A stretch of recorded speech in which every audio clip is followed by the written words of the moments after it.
whole day from different locations was a constraint. But it is rightly said, limitations live only in our minds. But if we use our imaginations, our possibilities become limitless. This annual function, the students subdued all the challenges and shined in all the events. With the blessings of the prestigious power, let's start today's program with lighting the divine lamp.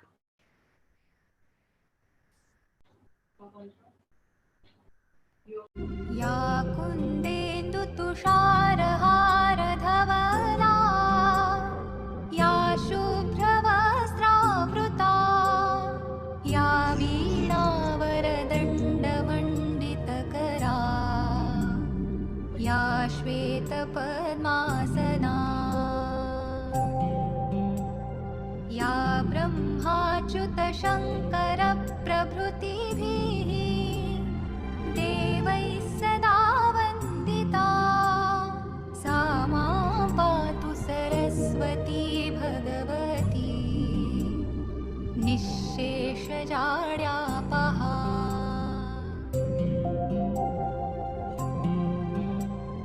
शुक्लां ब्रह्मविचारसारपरमा आद्यां जगद्व्यापिनीं Veena पुस्तकधारिणीम् अभयदा जाड्यान्धकारापहा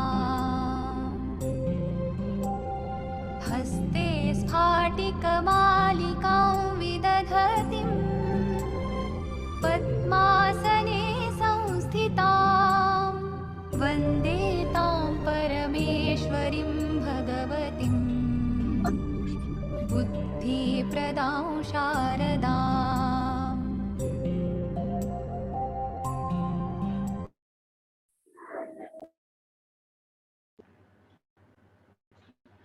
And now, let's begin our beautiful ceremony with a welcome dance. I request Ms. Negar to please play the video.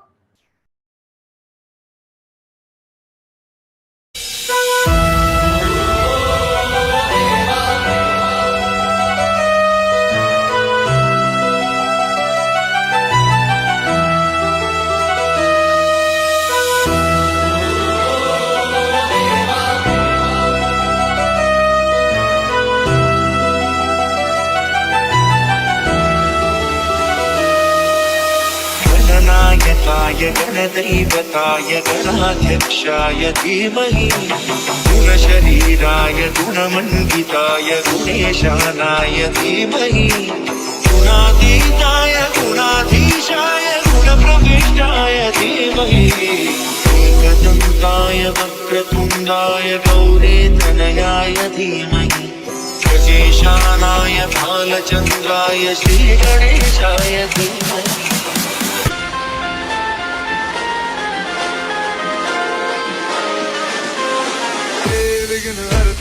Bappa विघ्न हरता सहस्र भक्त जन का तू एक करता धरता द्वेष मुक्त मन वो तू जिसमें वास करता इसीलिए तो सबसे पहले बोले बप्पा बोले हरे विघ्न हरता है बप्पा विघ्न हरता लग तेरा है माथे पे जिसके भी निखरता मन की कसौटी पे है खरा उतरता इसीलिए तो सबसे पहले बोले बप्पा बोले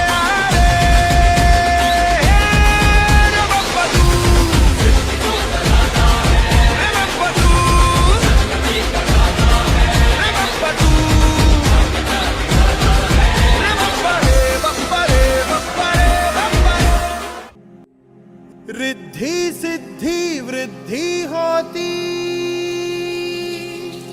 हाँ तेरे ही आने से और सुंदर ये सृष्टि होती हाँ तेरे ही आने से Morya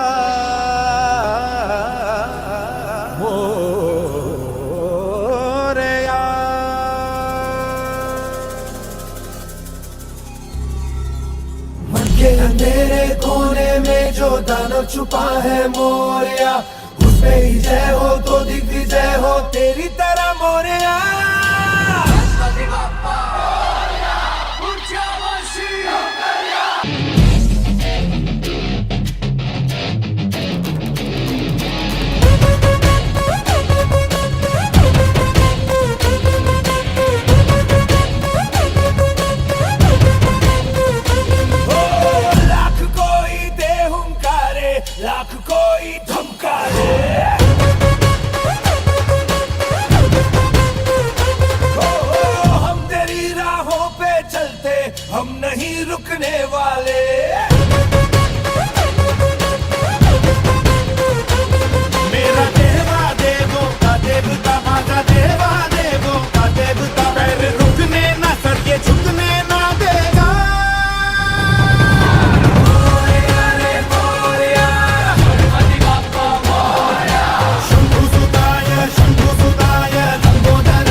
Wow, that energy. I really hope everyone felt it. It was so power packed.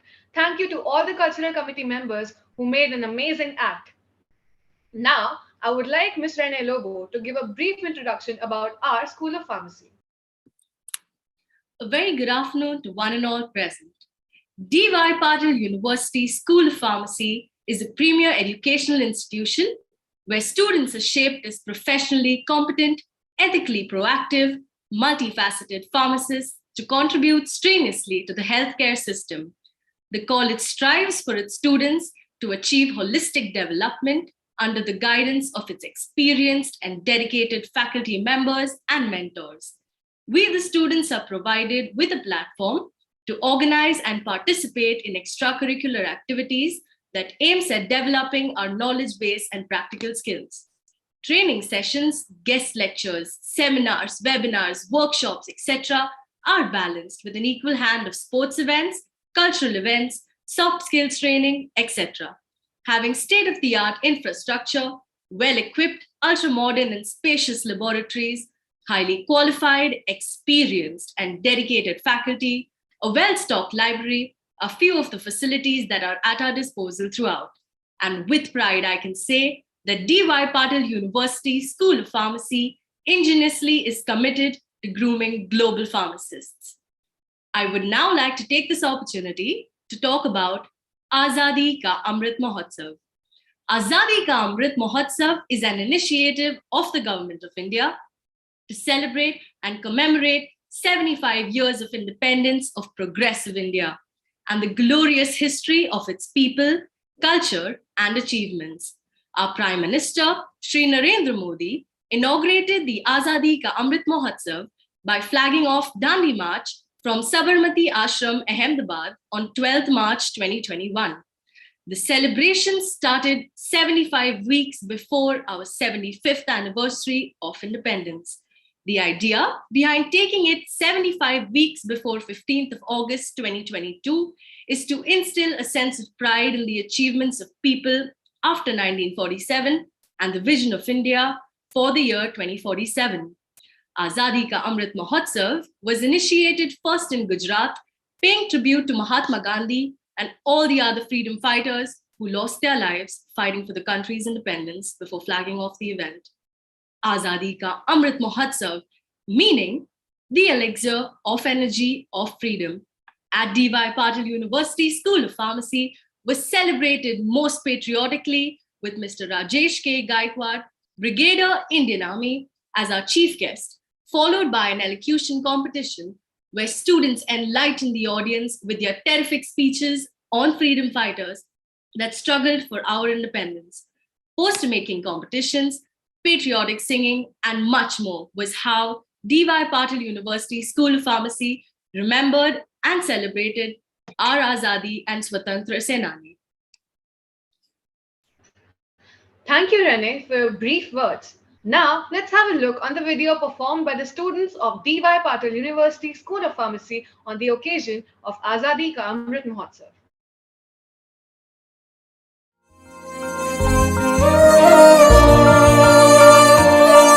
ओ देश मेरे तेरी शान पे सदके कोई धन है क्या तेरी धूल से बढ़ के तेरी धूप से रोशन तेरी हवा पे जिंदा तू बाग है मेरा मैं तेरा परिंदा है अर्ज़ ये दीवाने की जहाँ भोर सुहानी देखी एक रोज वही मेरी शाम हो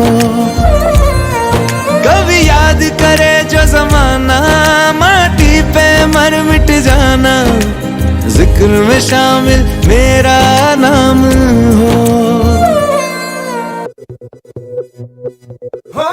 मारे या कोई मारे ना यहाँ अपनी भी थोड़ी अदा थोड़ा अंदाज है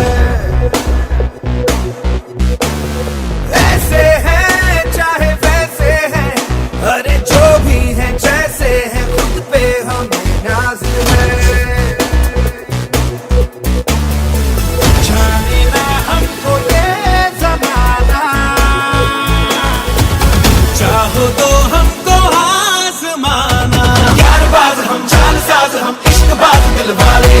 लेते हैं हमको प्यार से इंडिया वाले, छू लेते दिल के तार से इंडिया वाले, हर जीत जीत ले हार से इंडिया वाले, दुश्मन के छक्के छुड़ा दे हम इंडिया वाले, दुश्मन के छक्के छुड़ा दे हम इंडिया वाले।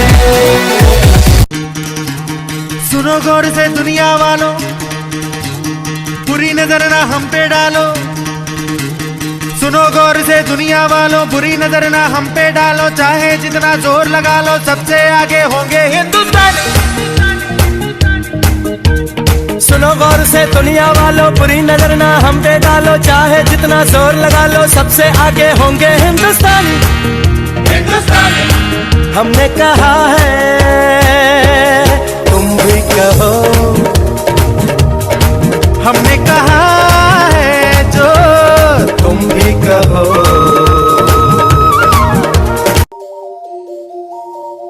एक तेरा नाम है साचा, हो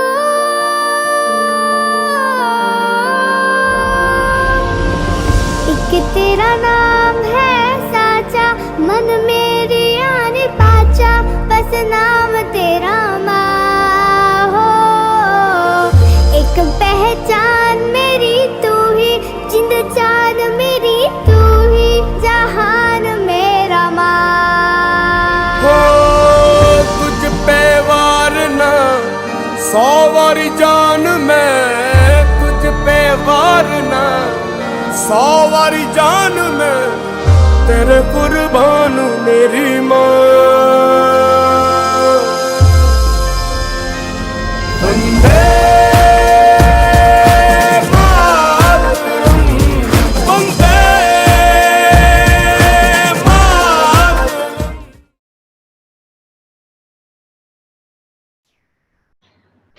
Thank you to all the students who participated and made this truly amazing act. Moving forward, we had various live events and submission events in these 4 days of our Grand Navitas function, which were all conducted in a spectacular way with full passion. Every event that was held will be summarized by Shridhi. Over to you, Shridhi. Good afternoon, one and all. I, Ms. Shriti Donde, will be summarizing you all with the events that were held in the 4-day celebration of our grand annual function, Navitas. All the events were conducted with full spirit. In spite of being online, Navitas 2021 was a mega hit. And with all enthusiasm, we are here today to celebrate Navitas 2022. I would like to thank our respected principal, Sir, Dr. Rakesh Samani, Sir, who helped and supported us to make Navitas a huge success. Now, I will be summarizing all the events that were conducted in Navitas 2022.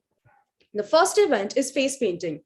It is an art of painting one's face for entertainment, theatrical, or even symbolical reasons, which is self-explanatory. Our second event is fruit carving.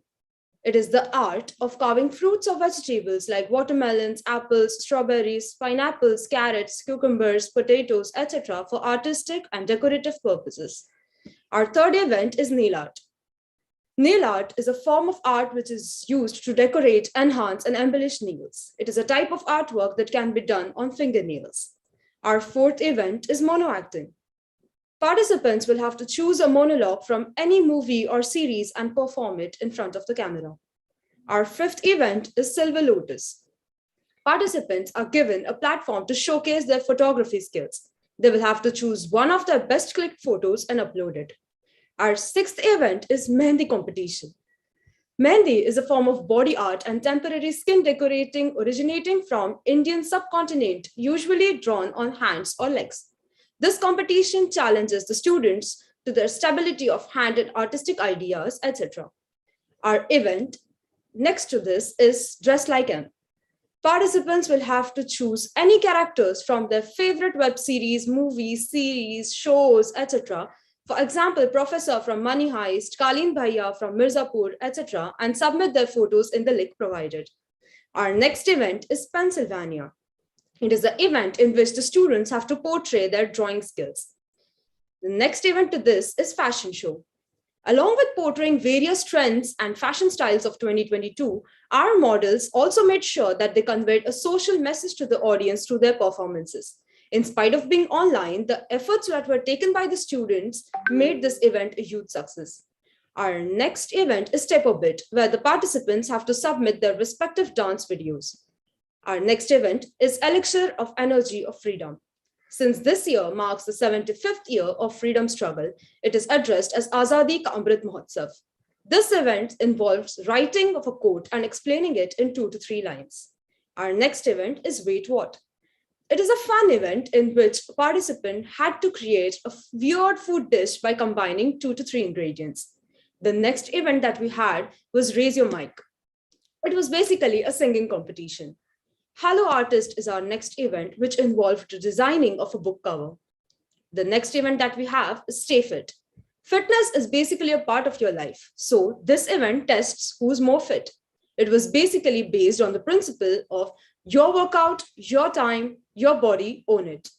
Our next event is Ultimate Battle. In this event, the participant has to prepare a video which will showcase their unique skills of a particular sport in which they are the best. Here we are done with all the submission events. We also had certain live events in NAVITAS 2022. They include treasure hunt, online games like Call of Duty, Stumble Guys, etc. We also had offline sports, which include carom doubles, chess, table tennis, badminton, cricket, and football for girls as well as for boys. Here, I would like to end the summarization of our annual day NAVITAS 2022. Thank you, and over to you, Akanksha. I request Ms. Nigar to play a video throwing light on all the activities conducted during Navitas.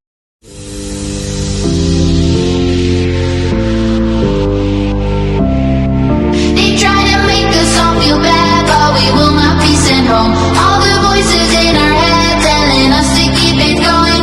We walk, but walk another mile. We go, the kids are running wild. We run,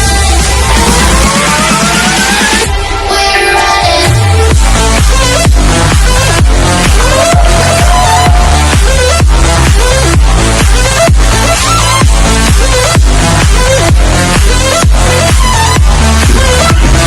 Kids are running wild. We run.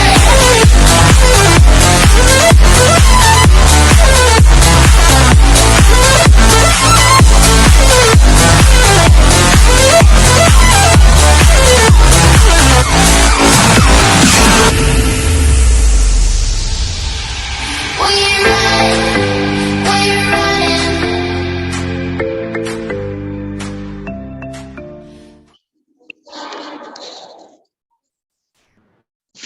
And now, I request Ms. Renee Lobo to give a brief introduction about our magazine Pragyan. Over to you, Renee.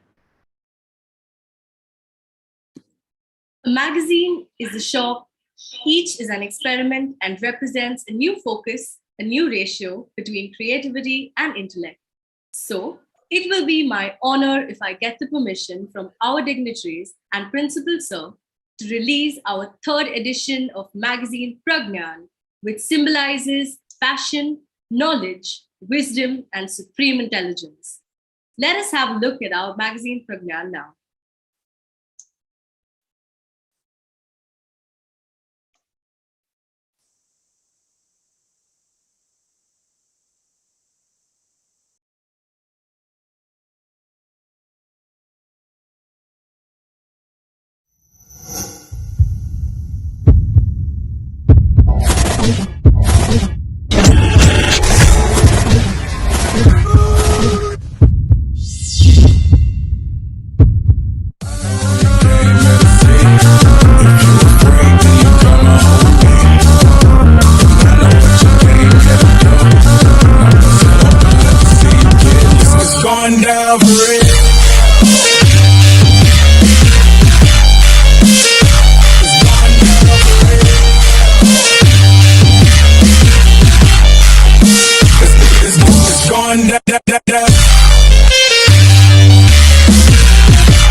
Now, I would like to welcome Ms. Sejal to give an overview of what is this year's magazine theme. Good afternoon to one and all. I'm Sejal Mehta, the student editor of our magazine Pragyan.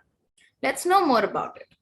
The idea of our annual magazine Pragyan is to inspire our young minds, motivate them, and help them showcase their talents. The theme of third edition of Pragyan is innovation and entrepreneurship. Dream, create, inspire.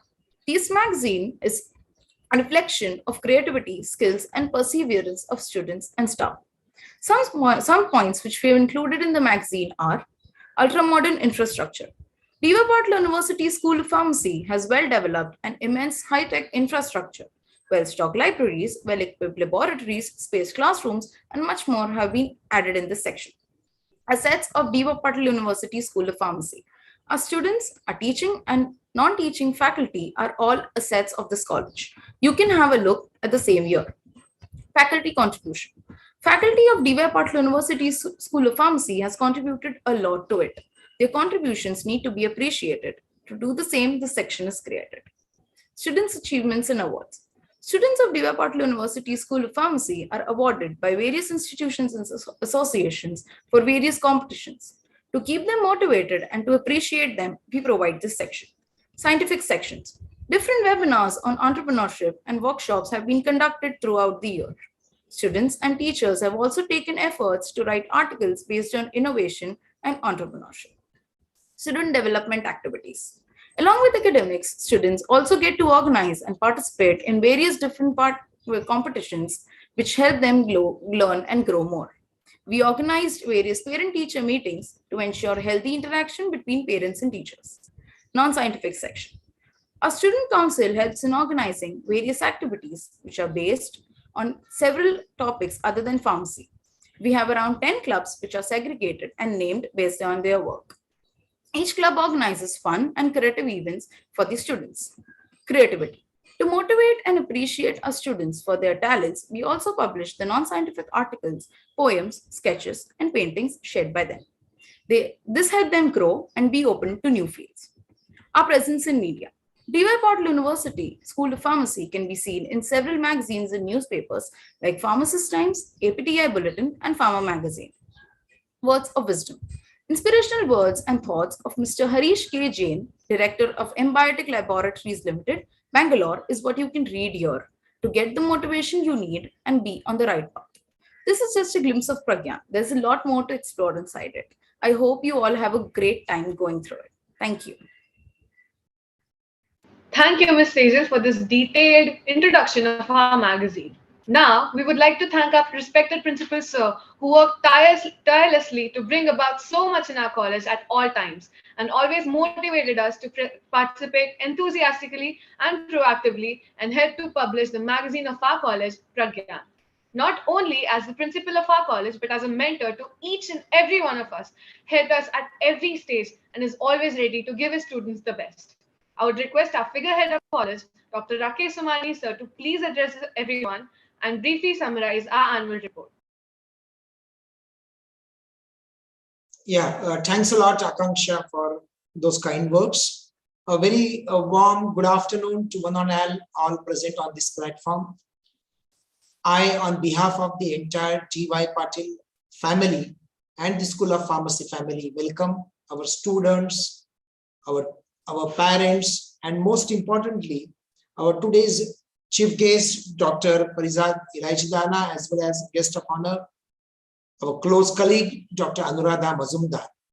Thank you so much. Both of you have found out time from your busy schedule and attending our event today. I also welcome all our faculty members, teaching and non-teaching staff on this occasion. And I'm really happy to see that NAVITAS 2022 has been celebrated with that vigor, enthusiasm, and great participation by all our students. May I request our IT team to please allow me to present annual report to everybody present on this platform. So quickly, I'll go through the journey of D.Y. Patil University School of Pharmacy in last 1 year from the previous NAVITAS, that is NAVITAS 2021 till date. So I'm really happy to present the brief journey of our institution in this today's presentation. So as I'm happy to inform that it is our third annual day, as we call it as NAVITAS. Yeah, please, next, please. Once again, let me welcome our chief guest and guest of honor here on this platform. Yeah, next, please.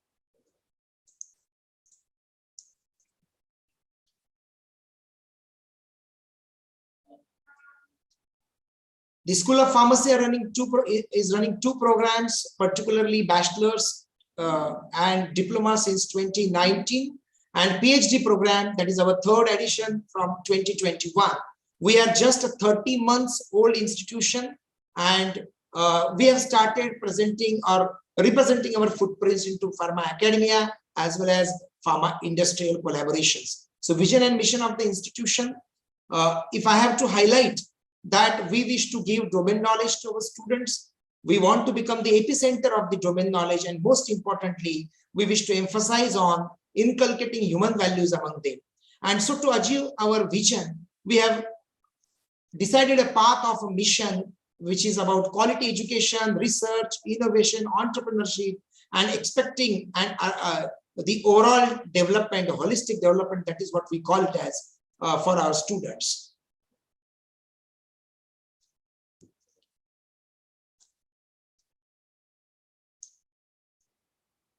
Nita, next please. Yeah. So in the last 30 months, we have developed our infrastructure and we are still building up. So by now we have 15 laboratories, one research laboratory for a PhD program. There are 5 classrooms which are equipped with the smart board facility, conference room, seminar hall, and we have recently built up a knowledge museum. All these facilities are being developed, keeping our students in the center. Next, please. Nita, you can go on running the presentation. Okay.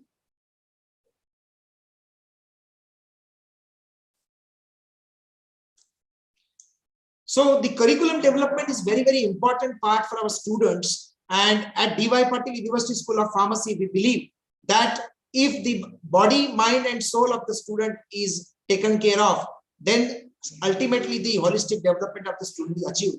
And that's why we are enriching our curriculum every semester. We are teaching them pharmacoeconomics, etiquette, mannerism, research methodology, artificial intelligence, healthcare. And I'm happy to say that this is the only institution probably providing the undergraduate program at undergraduate level about the course on artificial intelligence, healthcare.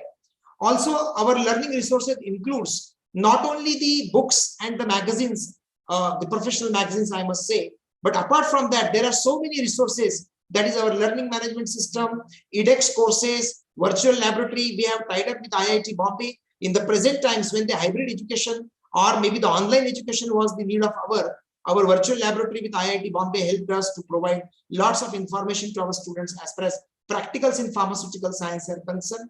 Our library is also equipped with the modern books as well as all the necessary journals required for any pharmacy institution to run the undergraduate programs.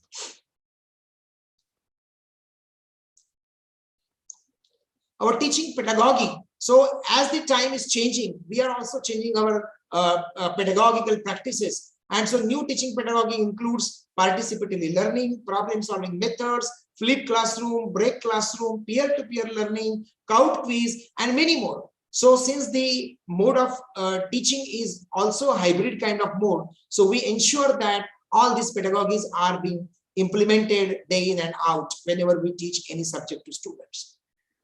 As mentioned earlier, and our magazine theme for this year is also entrepreneurship innovation. We want to develop this innovation culture in our institution, and that's why all our endeavors are towards developing that kind of ecosystem of innovation. We have recently set up the IIC under the Ministry of Education and have been running lots of programs on different topics like design thinking, critical thinking, then ideation masterclass, ideation workshop, and a set of 24-25 students have been selected who are going to be trained in this particular area. Next, please.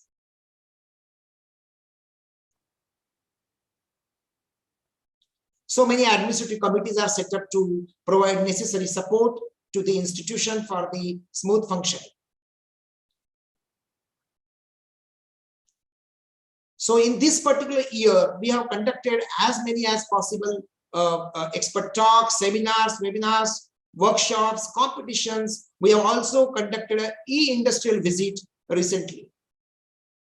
So I'm just giving you a glimpse of certain activities. You know, if you can see this particular slide where lots of people have been invited, eminent speakers from different spheres of pharmaceutical industries have been invited, and they have spoken on the varied topics. So we particularly conduct every year a summer webinar series where speakers from different fields come and talk and deliberate on the different topics. So these are the glimpses of various activities. Herbal garden visit, which is our in-house activities. Then activity-based learning, we moreover stress on the fact that students should learn by doing something, and that's why activity-based learning. Extracurricular activity, we emphasize on participative learning, and that's why we have collaboration with IPA CPD also, as well as there are various collaborations which help us doing extracurricular, co-curricular, and various kind of activities. We also celebrate lots of days which are mandated by government, and also we feel that this kind of days will give necessary responsible, make a responsible citizen out of the students, and that's why various activities are being celebrated regularly. Yeah, you can go ahead one by one, lots of competition, festivita, Vista activity, Taksh activity. These are our flagship programs which are celebrated. We also participated to IPRX, which is one of the important events of the pharmacy institutions across Mumbai. And our students have grabbed lots of prizes into IPRX. Also, we believe on the skill development activity, and so various skill development programs, hands-on programs, also webinars and talks have been conducted for the students. As I mentioned, our virtual visit, industrial visit was done with the help of ACG Technology Lab, and lots of insight we got. We recently gave farewell to our first batch of diploma pharmacy in a very, very exciting program. And you can see this picture where students were given this certificate for their diploma, and the program was well attended by the parents as well. So as a part of professional contribution, D.Y. Patil University School of Pharmacy is recognized as the Western Regional Center of Association of Community Pharmacists of India, which comprises of 4 states like Maharashtra, Gujarat, Rajasthan, and Goa. And under WRC ACPI, we have been conducting lots of activities for the benefit of community pharmacists and taking pharmacy profession to the community. Also, we are a very active center of APTI Mumbai Regional Chapter, and under that APTI Mumbai Regional Chapter, various initiatives have been undertaken by the School of Pharmacy. We believe that human resource working in this institution should be empowered, and so skill development activity, human resource empowerment activities are conducted. So the skill development for non-teaching staff as well as teaching staff are regularly being conducted. As a part of academic social responsibility, we train our students that they should visit they should take part into various donation drives, also contribute for the development of the society. And that's why we actually take part into various events which will help students to get that social responsibility aspect. In this 1 year, we have got some research consultancy from various institutions. Also, in 1 year period, we have published certain papers. Next slide, please. 6 papers in 1 year we have published, and this research culture is being now developed with the help of undergraduate research program. Our students have been receiving lots of awards and achievements in the due course of time. As for universal human value, we have collaborated with the institution of HEMA Foundation, and under that our students have got lots of awards, and we have been, as an institute, we have got the award of excellence for propagating human values by the HEMA Foundation, Mumbai. So these are the list of awards and accolades received by the institution as well as faculty members. In this last 1 year, we have collaborated with certain industries which are helping us for these various activities, and to bring industry closer to the academia. Theta Beta Algorithms, True Healthy LLP, Wilberry Healthcare, Indian Pharmaceutical Association, IPA, CPD, and Western Regional Commercial Corporation. These are the industrial partners. As I mentioned, our diploma first batch has recently passed out, and they have been placed into various pharmacy stores. Out of 60 students, 9 students have adopted self-employment as well. And so, since we are doing lots of activities over an entire year, different media take a note of it: Pharmacist Times, IPS CPD Times, Pharma Darpan, SKB Bulletin, Srinath Pharma Magazine, and various media take a note, and they publish lots of activity. And so, as a part of, to summarize what I mentioned, key highlights of D.Y. Patil University School of Pharmacy are industrial collaborations. We have a very strong mentor system where we have academic mentors from the faculty side, also industrial mentors, as well as we have the student guide where senior student also mentor or help the junior students. We have our drive cell for promotion of innovation and entrepreneurship. Then regular enrichment of curriculum is being done every semester. New course apart from the mandatory Pharmacy Council of India's course is being added so that students get knowledge about the contemporary development happening in the field of pharmaceutical sciences. Our laboratories are equipped.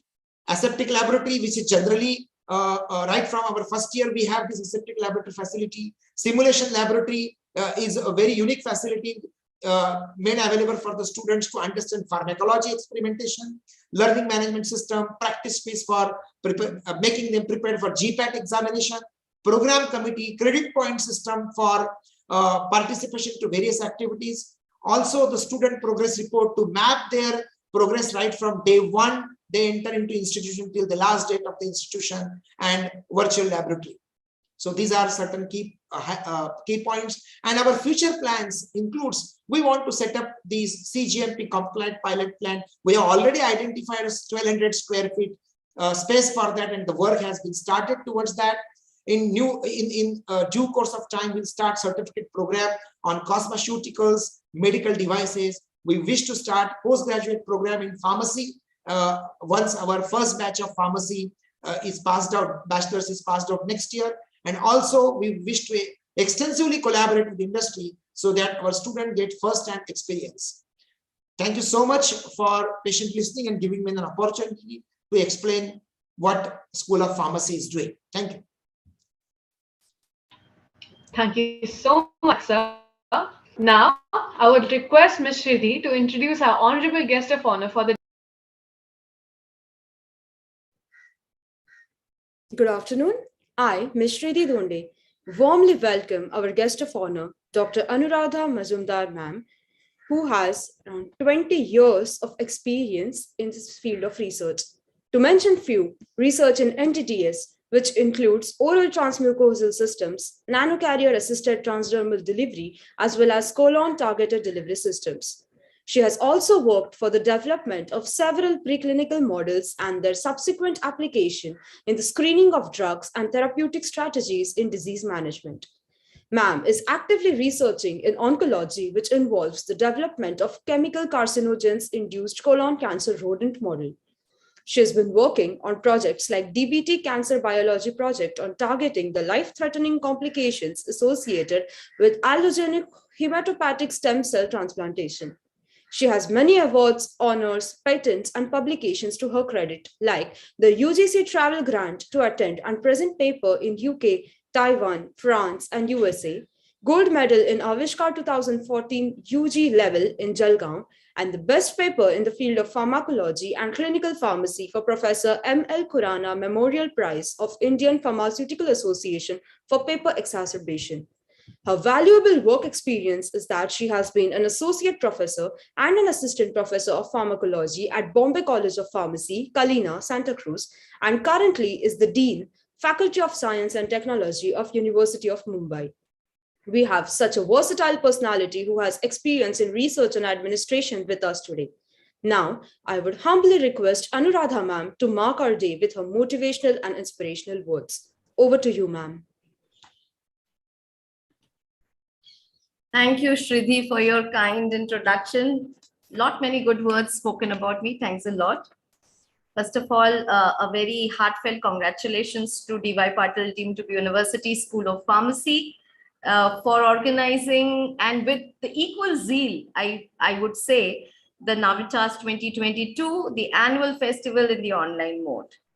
Greetings to Dr. Parizad Elchidana, Chief Guest, Dr. Vijay Patil, Chancellor, Mrs. Shivani Patil, Managing Trustee, Professor Rakesh Somani, your dear principal, and a very dear colleague of mine, Mr. Praveen Naik, coordinator, who is also known to me because he comes from the institute, from my institute, so it is his alma mater institute. All the faculty of School of Pharmacy, Mr. Kush Jain, General Secretary, and all the dear students and parents who have joined us today in an online mode. So I was just taking note of Professor Somani's presentation, an annual report, and it was very impressive to see that you have started in 2019. It started, and by 2020 March, the clarion call of Honorable Prime Minister, and there was total lockdown. In spite of those limitations, in spite of those challenges and unprecedented circumstances, I think DY Patil School of Pharmacy is doing great. And that shows, I was just seeing the word Karya Kaushalam as one of the activities. And I knew that sir and the entire team is going in the right direction, So my dear students, congrats. And I'm sure this is a milestone day for all of you, the annual day. So you will realize when I was seeing your dance performances, all your co-curricular, extracurricular performances, I was impressed. Very good quality exhibits of your co-curricular performances and extracurricular performances.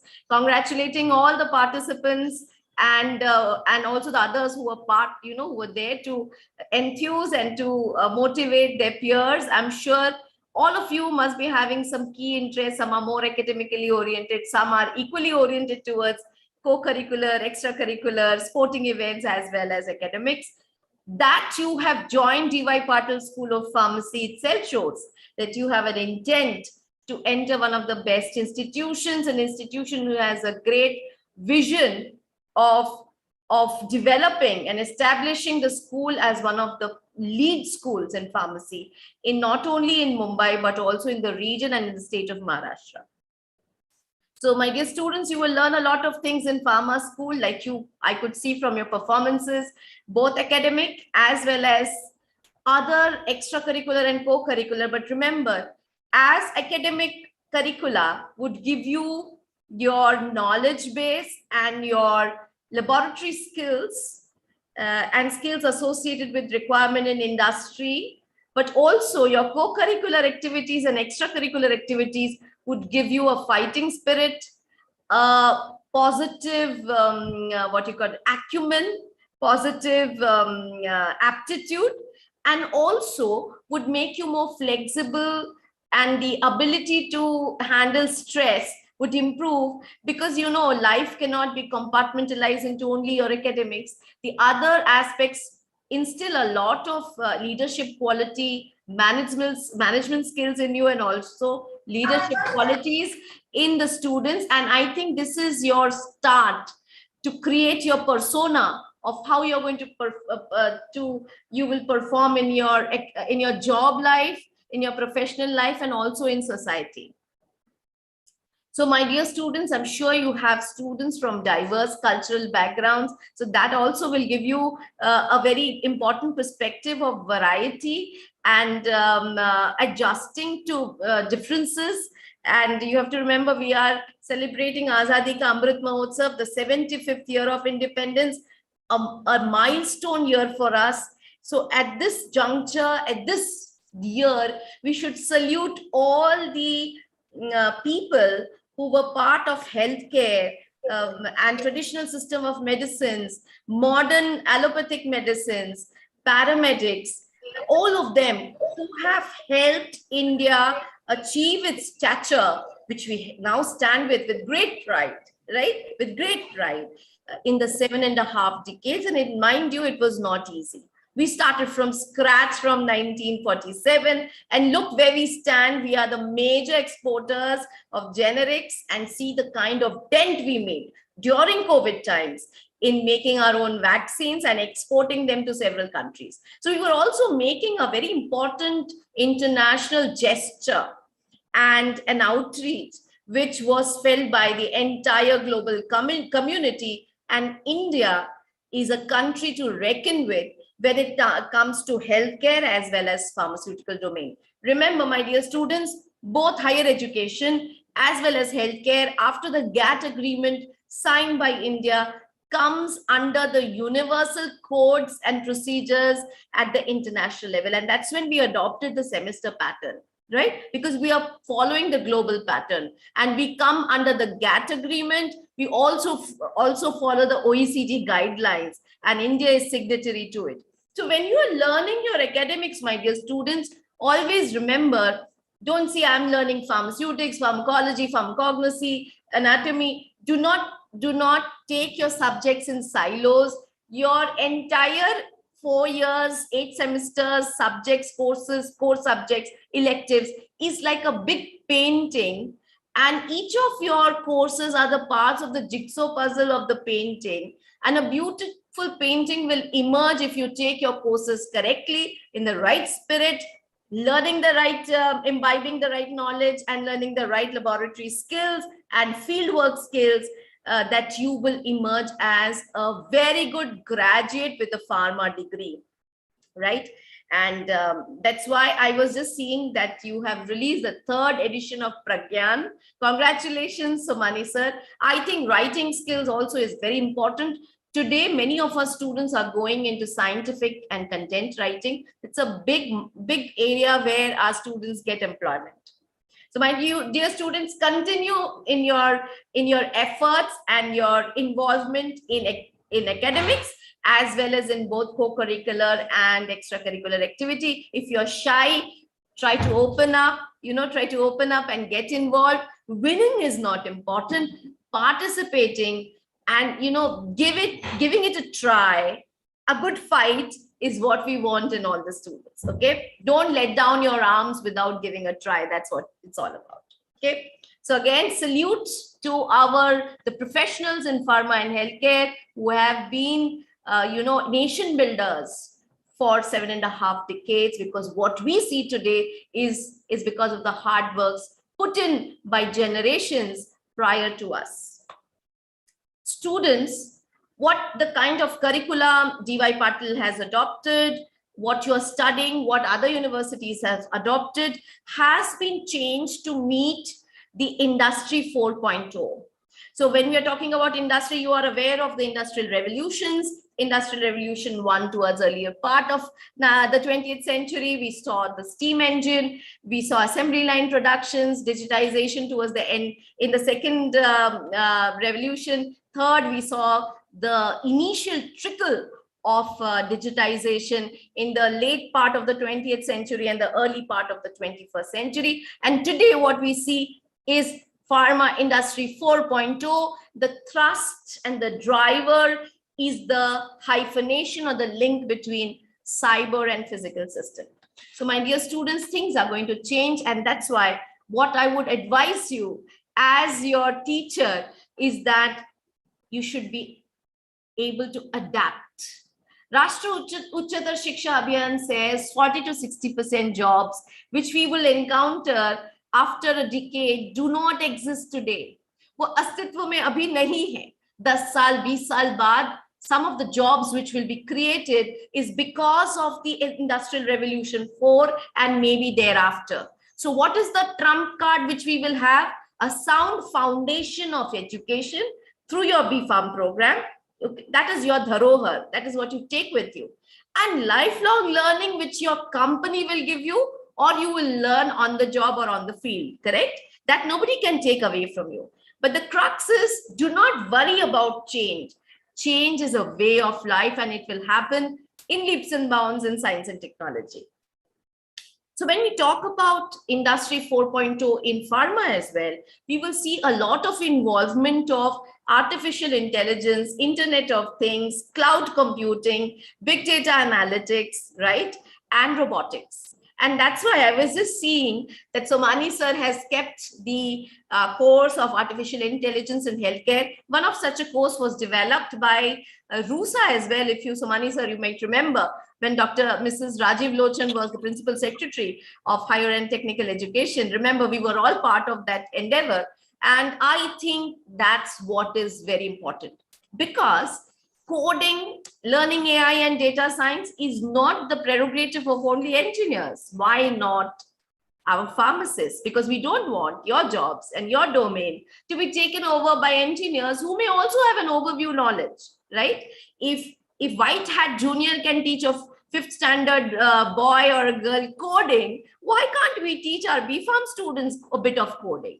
So that's what the spirit should be, sir. I highly appreciate your approach towards the curriculum development and also towards giving value-added courses to your students. India is the largest provider of generic drugs globally. Indian pharmaceutical sector supplies over 50% of global demand for various vaccines, 40% of generic demand in US, and 25% of all medicines in the UK. Also Europe, a substantial percentage of drug supply.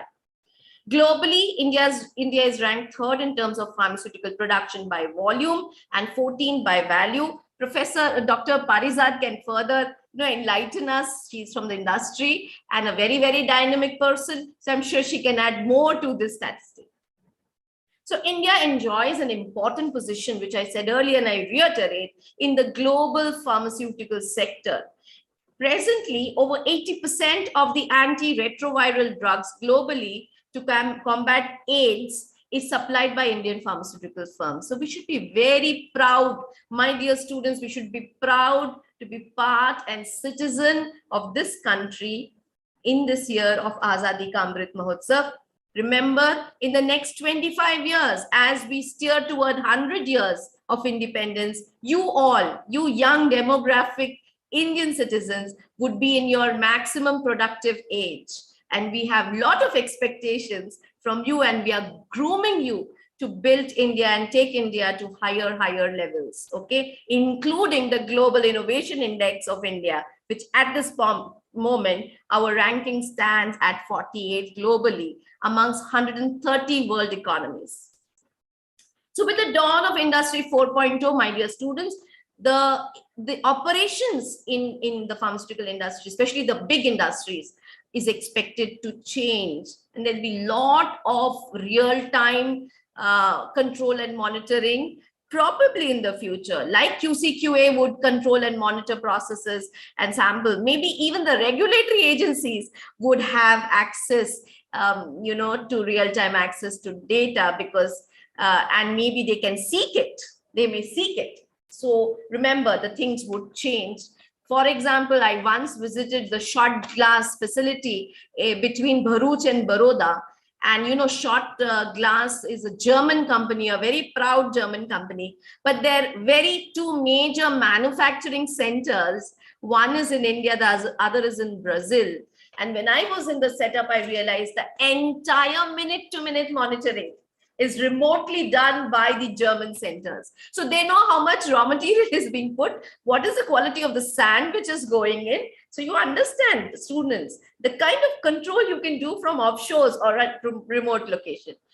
And I think COVID-19, on the flip side, the bad side is we've seen a pandemic, we've seen loss of life, we've seen how our healthcare setup was challenged, especially during the second wave of the Delta infection. However, the good part of COVID-19 in a pandemic has been the online education system, the way the online platforms have been optimized at record time, right? And just see today, higher education is becoming borderless and seamless, especially if we take part of our program in online or distant mode, right? So you can get the best of faculty, you can get the students from different parts of India and different parts of the world. Or you can have an event where you can get resource persons from different part of the world and India without actually making them fly down to your city and waste precious time, isn't it? So Mani sir, we usually face problems People are reluctant to travel, then staying here and taking an early morning flight. See how much change. And you are seeing me bright and alive, correct? So I don't think if I would have been sitting in the stage of DY Patil Auditorium, maybe that would have been more dynamic and the buzz would have been more vibrant. But this is no less either. Okay, we should appreciate that. So remember, Internet of Things also would play a very important role in e-pharmacy and also in diagnostics. Okay, remember, not only in production, other than production. So my dear students, read up and find out if we can take up courses in IoT, okay, along with AI and along with data analytics or data science. Very, very important. So these changes would be required. The Indian domestic pharmaceutical market has reached $20.3 billion in 2019, and the growth trajectory has been at the rate of 9.8%. So you see, we are on a way of further improving our pharmaceutical production. Plus, we are also exporting a large quantum of drugs, especially in the generics and vaccines area, and even today in the biologics sector.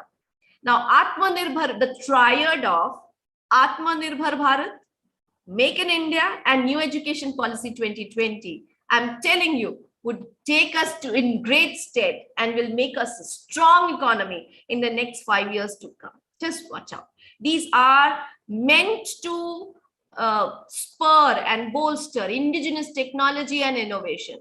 And that's what all economies are vying for. Okay. And we, for example, Professor Somani and others, Praveen and the faculty, we all would like to contribute in the country's innovation index by patenting, having the best of publications which get cited in innovation and in patents. So both basic research and applied research can make a dent in your country's innovation index. Remember that, okay? Now coming to COVID-19, my dear students, we are still reeling under it, although now the government has opened up to a large extent, and the fate has been that Omicron was a milder strain. Delta gave us a shock, and it was daunting moments for us that time. Our entire healthcare resources was under stress, and there were a huge shortfall. Whether it is hospital beds, ventilators, oxygen supply, everything. So now we know it further drives and makes it more pertinent and imperative that we develop our own indigenous technologies, and we are self-dependent and self-sufficient for essential commodities, mainly associated with healthcare. So if you see the success in vaccinations, the other day somebody came from US, they're saying so many people have not taken vaccination. You know, personal reasons, doubt, etc. But see, in India, we've had a much better outreach and community sensitization. Started with frontline workers, healthcare workers, doctors, vulnerable population. Then we saw above 50, 55 getting vaccinated. Then came the lower age group. And today, 15 to 18, a full blast of vaccination drives are going on. And we are so sanguine. And a sense of safety pervades in our population, that we are safe. The government is protecting us through vaccination drives, wherein now with the booster dose, you're allowed to take booster dose to further augment your antibody presence in your blood to combat the COVID SARS virus. Okay, so now if you see in recent developments, Corbevax and Covovax antiviral drugs, Molnupiravir got approved just in December 2021. Corbevax is indigenously developed by Biological Evans. Covovax, an American vaccine which is being manufactured by Serum Institute. You know how Serum Institute took the entire responsibility of Covishield production, not only for our Indian citizens, but a huge chunk was also, assignment was also given to nations who did not have access to the Pfizer and the Moderna vaccines. And I think it was a great international and diplomatic gesture by the Indian government, because the pharma industry and the vaccine industry is so strong in India, and we should be all very proud of it and also pledge to maintain that in the future. Then we have Zycov-D, which is the first needle-free and second indigenous vaccine, COVID-19 vaccine developed by our own Zydus Cadila, right? And we also know Covishield, the story is known, Covaxin, Bharat Biotech. So Covishield, Covaxin were the front runners which protected us from the first wave to the second wave. You know, the only thing, the phase-wise, India is a highly populous country, the phase-wise vaccination drives, some were left vulnerable during the Delta. So next time on, we should be all geared up, right? Now, you know, somebody was asking me, now we had the Omicron, what next? Yes, you can use bioinformatics, you can use prediction modeling to know what can be the most predominant mutation which can happen in the virus. It's possible to do in silico calculations. So my dear students, there's a possibility that in the future, when we know any virulent mutant strain is coming and is going to impact us. See, last we knew was of the Spanish flu in the early part of the 20th century, after almost 150 years that we are facing such a pandemic, right? And now pandemics have more lethal effect because transport, and this has become so rampant. Those days, transport was, so populations were confined to their villages, states, and countries. Now people are traveling all pan-global, right, across geographical zones. So it becomes more challenging. So that's the reason quarantining and containment was so difficult, you know, globally and also in our own country. So my dear students, this is a learning experience for us. COVID-19 should be a case study for all. What are the lessons learned from COVID-19 infection globally and in India? Think about it, brainstorm. Talk with your principal, invite your principal, have a brainstorming session. And that's what will help, because these are real life scenarios. And this will give us a lot of lessons and messages for the future. My dear students, your college already I've seen in RX and this, you've just started off, are doing a lot of activities, but academic social responsibility, you are located in New Bombay, you can adopt some villages, okay, and maybe some schools, Jilla Parishad schools, or junior colleges in Mufazal areas, remote areas.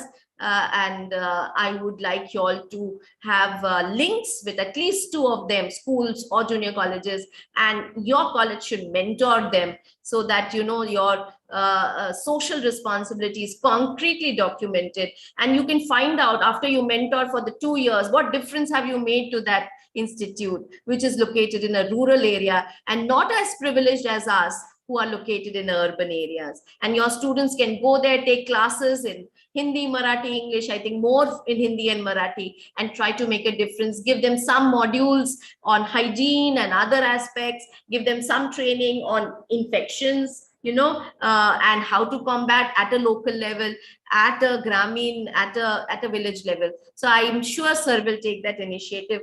And last but not the least, my dear students, along with your IQ, that is intelligence quotient, equally important to be successful as a student, as a member of the society, and later on as a professional, is the right emotional quotient, the right empathy quotient. You need not have sympathy, but you should have empathy, right empathy for what is happening around you. Mindfulness, we are so engrossed in our Instagram and Facebook and this mindfulness of your surrounding. What's happening? We have only one planet to call our own, Earth.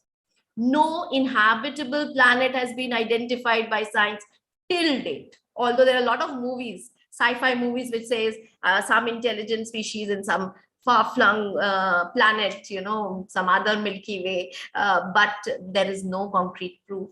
So we have to preserve, conserve our Earth, and universal human values also teach us to conserve your surrounding, your environment. Stop using plastic, start in your campus. Microplastic is going to be a big menace, and it has come into the food chain, from water bodies to soil to products. Be careful. If we continue to burden our Mother Earth with so much of plastic, it will snuff it, not be able to breathe. Water bodies will not be able to breathe. Soil will not be able to breathe. Please think about it. And you should also, as I said, you should have the right empathy quotient and social quotient. So with that, I wish the very best. Thank you, Professor Rakesh Somani, for giving me an opportunity to speak and address us to your students. It's always a pleasure for me, to be interacting with students. I love that. So thanks a lot. Thank you very much. Wishing you all the very best. Thank you so much, ma'am. Lots of information we got from your talk. Most importantly, your talk was, kind of guiding for us that these are the milestones which we have to look forward. Thank you so much for those inputs. Thank you. Thank you so much, ma'am, for your very kind words. Hope this will push the audience towards positive actions. Over to you, Akanksha. Thank you, ma'am. Now, I would like Shridhi to introduce our chief guest, Dr. Parizat Elchadana, ma'am, to the audience.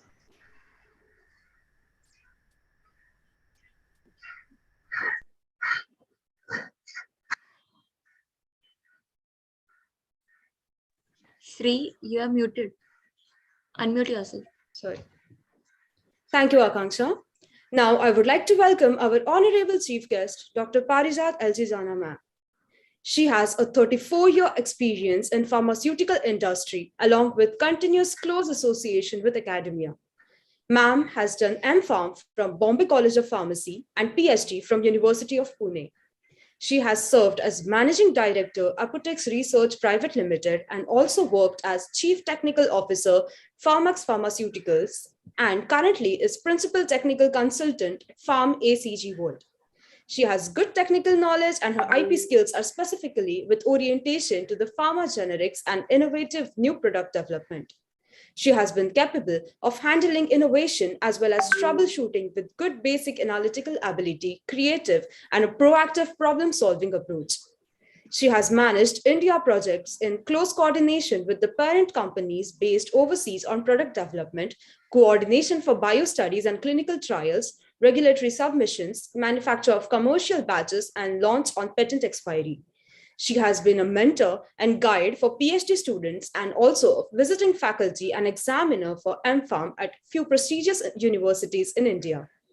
She has also been invited as a speaker at various seminars and symposia, mainly on topics covering novel drug delivery systems, controlled release systems, data integrity, validation, good documentation practices, quality systems and control, quality remedy action and sustainability, advanced concepts, and product and process design.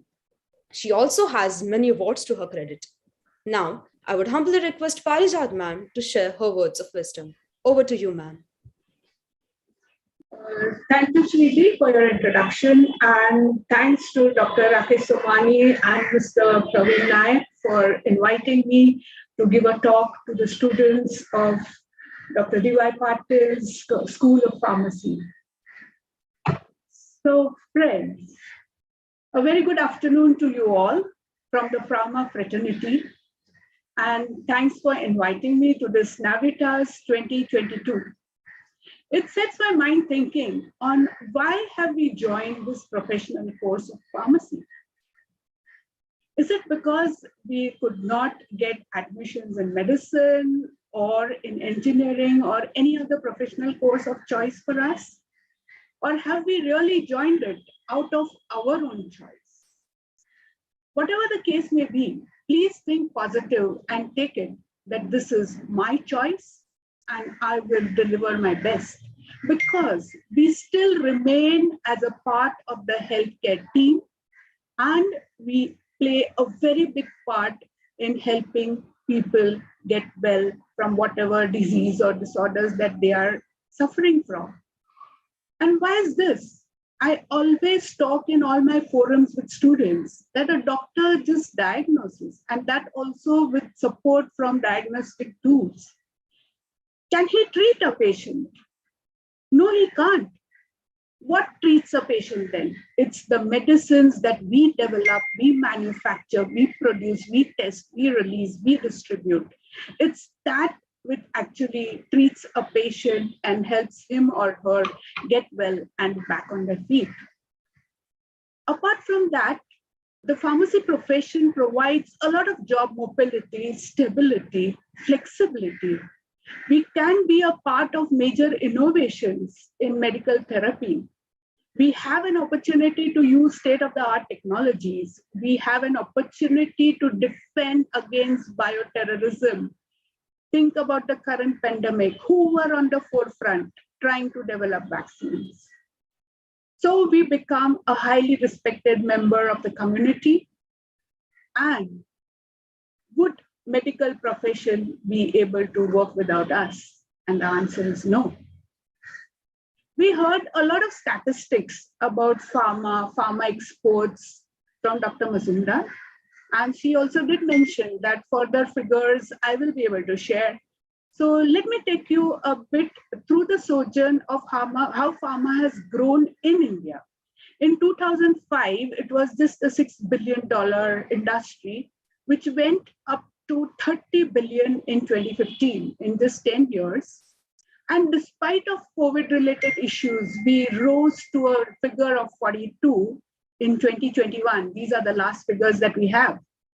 For 2024, the prediction is 65 billion, and for 2030, it almost doubles to $130 billion. And this is the level to which Indian pharma industry can grow. And believe me, are we ready for this? Can we take up this challenge? The answer is yes, we can take it up from infrastructure point of view, because the infrastructure can be built in. But where does the talent come from? The talent pool, friends, resides in you. You are the talent that we look for if we want to achieve the target of 130 billion by 2030. And I guess your team, your group would definitely be ready by then to take on this challenge. Dr. Mazumdar also spoke a lot about Industry 4. Industry 4, overall, the industry revolution is happening, and other industries like automobile, aeronautics, silica, they have been able to track up to Industry 4 requirements, but pharma is still lagging behind a bit. She mentioned a lot of aspects of Industry 4 requirements like cloud computing, artificial intelligence, big data, Internet of Things, robotics, cyber-based systems. Has pharma really achieved to that level? And the answer is no, unfortunately. We are still dangling between I3 and I4. To a certain extent, we may have come up to artificial intelligence. We see a lot of those type of softwares being deployed and a lot of advantage being taken up. But then what are the barriers to this implementation? Yes, academically, you can learn a lot, you can study, you can come up with a lot of innovative things, innovative ideas. But what happens? Can you really translate those to industry and commercialization? The answer is yes, but the process is slow. The first barrier is the cost. It's a huge, huge cost to completely commercialize an idea or commercialize an innovation. Why? Because pharma is a highly regulated industry. And apart from the development of technology, in pharma, if you see, the ongoing support of engineering is a very, very slow pace. You want a technology, you want to go into hot melt extrusion, you want a machine to be developed. I used to see procedures and papers for hot melt extrusion almost 10, 15 years back. But the actual machines which can be used on production on a commercial scale have still not been developed to that extent. We still don't have perfect machines for a process like hot melt extrusion.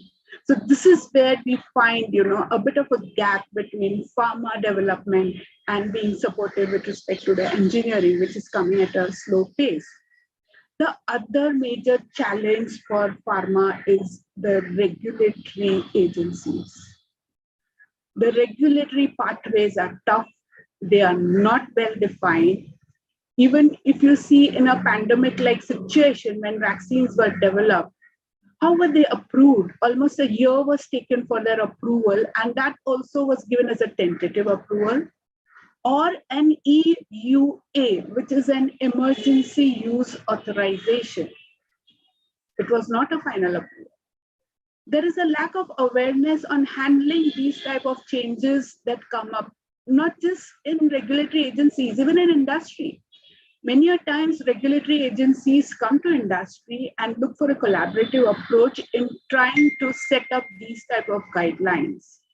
We do give in inputs, but still it takes a long time for the regulations to evolve. And any change you make in any of your current products, you have to apply for variations. And it's only after review of those variations the regulatory agencies will allow you to make the change. So just imagine a small change you need to make on an industry level, on a commercial level. What does it entail? It's a huge process, sometimes taking from 6 months to 1 year in order to accommodate that change. And if you are an exporter and you're exporting to different countries globally, believe me, each country has their own different regulation which you have to comply to. Like US, of course, has this US FDA, Canada has Health Canada, South America has NVISA in Brazil, MHRA for the UK, EMEA for Europe, MCC for South Africa, GCC for Gulf countries. India, we have the Drugs Controller General of India, TGA for Australia. You name them and they have separate organizations. On top of it, there's the WHO, the World Health Organization. Even they have their own requirements, they have their own say. So you can imagine, like being in industry, how tough it is to bring about some innovation to the market or even make certain changes to existing regular products. Still, there is hope. They have come up with something called as ICH guidelines, International Council of Harmonization, which is coming up with guidelines which they expect globally all the countries to follow in order to have a common regulatory pathway. Hopefully it should be successful, but this gives you an idea. You become an expert on all the regulatory requirements globally, and no one can beat you. All companies will go for you. So that's one of the key areas which one can look at for specialization into regulatory affairs. And quite a few colleges, I do believe, are offering these type of courses. So that's one area you can get into if you like documentation, if you like negotiations. That's one area that you can get into. Apart from that, there are a number of other areas, like you can remain back in academics or you can join industry. In industry also, there could be mainstream departments like quality control, quality assurance, R&D, production, procurement. You can even get into the management of warehouses, the management of stores, because now the requirement is the pharmacist should be signing off as and when the products are being dispensed. So that area again becomes a very area of importance. Apart from that, allied industries like nutraceuticals, excipient manufacturers are also looking for pharma graduates, postgraduates to join them. You can diversify into other areas like regulatory affairs. You can get specialization into pharmacovigilance, medical writing. And these are the areas where now certain companies are setting up their back offices in India. So many companies have set up their back offices where they receive all the calls in an Indian call center, and all the market complaints, etc., are being handled through that. Not just this, even areas like method development, method validation with respect to analytics, stability testing, the complete hub or the complete center of excellence is being set up in India. Novartis has it, we had it, Mylan has it. Most of the companies globally are setting up these facilities in India, and it's being monitored from here. And once again, as Dr. Mazumdar said, sitting anywhere in the world, they can monitor how each product is behaving on stability, because the complete lab analytics are again put onto a single server on a single software called LIMS. The LIMS gets connected to another software called SAP SAP, which is an enterprise software. And through SAP, all the countries' complete locations globally are linked. and you can see it online at that particular moment of time, what's happening in each lab. So to that extent, things are going ahead, and here is a big, big opportunity for India.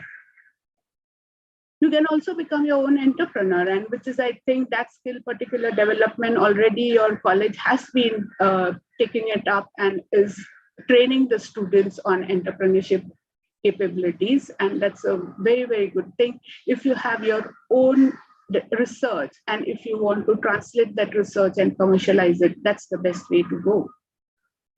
Talking about pharmacists getting into certain aspects of engineering, I feel IT is the best area to be in, because as and when we talk of artificial intelligence, and especially artificial intelligence with respect to pharmaceutical requirements, I think the pharmacists are the best people to support on what needs to be done, what is the go, no go situation, what decision needs to be taken, and how and where the validation points should be put in. This is something which only a pharmacist with his or own pharmacy knowledge and experience will be able to help out. So that's a big area if you want to get into it. When we were working, our IT teams were the teams whom we had to teach pharmacy in order to deliver to us what we were looking for. Then we set thinking, why not have our pharmacy guys being taught IT so that they can deliver something much better than what an IT guy can. I don't have anything against the IT guys, but this experiment of getting the pharmacists to support on the IT front delivered better results, right? So I'm very happy to see that we are giving more and more importance to innovation, because now the slogan is not just make in India, it's innovate in India and sell to the world. We have been talking that we are exporting drugs, 50% exports, 50% vaccines, 40% in US, 25% in Europe. What are all these? They are just generics. They are Me Too products, which are already there existing as a brand in the market. What we need to do is have our own brand, our own research product, our own innovation, which we can sell to the world as, yes, this is a product coming out of India. In order to do that, you may have to discover novel molecules. Earlier, developing and coming up with a novel API, active pharmaceutical ingredient, or a new molecule used to take years on end. Now with the new softwares which we have, there is a fantastic reduction in time, and even the success rate is much higher than what we used to have during our times. So this is a type of artificial intelligence that one can use for coming up with novel drug molecules. And how does this come into picture? This comes into picture not on its own, but this comes into picture only through data analytics, where huge amount of data is collected, is studied, it's converted into information, it's converted into knowledge, and through that, we are coming up with various softwares which will help us to build new molecules with better strike rates. Same thing on the formulation development. Once the molecule is ready, you want to convert it into a formulation. You have softwares which can help you to decide what type of formulation you should get into, what will be the QSPR of the novel drug delivery, what is the QBD approach. You must have heard this is the current buzzword, QBD, quality by design. And you need to develop things using that particular approach. So how you take up that approach, what is the design of experiments, how many such experiments need to be conducted? Everything can be obtained through softwares, through artificial intelligence. Only thing is, as an end user, you should know how to use it. In our times, we used to do preclinical studies in animals. We used to carry out clinical evaluation. Today, suddenly, almost, I think, a year back, we see an advertisement, organ on a chip. I said, my God, what is that? They came up with an idea that earlier when we were doing preclinical studies in animals, although the studies were successful when they translated that to clinicals in humans for evaluation, things failed because suddenly that molecule had liver toxicity, which was never demonstrated in small animals. It had some other effects which were being shown up, which was never demonstrated in small animals. Now you can literally build an organ on a chip. I saw a liver on a chip. You just pass your drug to that. It will tell you whether it can produce liver toxicity, whether there could be first pass effect, or how is the liver going to behave along with that drug? Is there going to be any absorption? There is brain on a chip. Can it cross blood-brain barrier? Oh my God. And what is this? This is AI. This is AI. Not just that, when you go to human studies, there are softwares and there are in silico approaches whereby which you just do a dissolution of a drug molecule and the software will give you the complete kinetics of that particular molecule. We are used to doing biostudies of the final finished dosage form that we develop. We are used to doing bioequivalence studies in order to compare our generic product with the marketed brand. Would all that be required now? No. You can do it in silico. You can do a virtual biostudy. And it's my experience, 6 years back, we got our very first bioequivalence study done virtually, approved by the US FDA. But in doing all this, we have to be very, very careful that you have the right model, the right approach, the right validation being carried out, and the right data that is generated. There are also things like 3D printing, which is the latest theranostics, where you do diagnostics, and along with diagnosis, you give the therapy. You don't have to go to the doctor twice. You just detect and you treat. So simple. Repurposing of drugs during this COVID times, there are many drugs which were antivirals are being repurposed for treating COVID. How do you do that? Once again, to the humongous data that you have generated, the data analytics is being carried out. You put in your system, you put in your software that you're looking for a drug for a COVID-19 virus, which has a structure like this. It will throw up number of drug molecules. You try and check whether you have any of those in your database. You come up with those, you try them out. You're successful, you have a molecule in what, a few months? Whereas earlier it used to take years on end. So this is how the latest approaches in data analytics, data mining, artificial intelligence is helping us to become better and better. So coming to industry, what do we industry people need?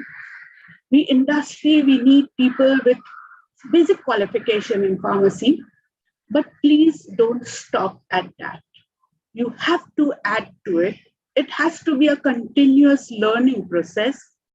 You add to that some diploma or some certification course or some post-graduation or doctoral course in your key area of interest, and then get into industry. I did not mention it, but I have a diploma in computer science. I have additional certificate in German language. I am a certified internal auditor for ISO 9000. So whatever is your interest, keep on adding to your qualification, and that will make you and give you success in industry. Qualifications aside, we look for people with high integrity. Friends, we are in pharma, we are playing with the lives of our patients. It's not even healthy human beings, it's the patients that we are treating. We should be very high on integrity. And being high on integrity, we should be internally trained and evolved to speak up if we see something wrong happening. In our company, we had put in a method of rewarding employees who would speak up if they have committed a mistake. Don't try to hide mistakes. If you have a failing batch, speak up and say this is failing and these are the results. And if your superior is trying to put you down, saying no, it cannot fail and you will lose your job, please don't listen to him or her. Go to one level up and see to it that you are doing what is right.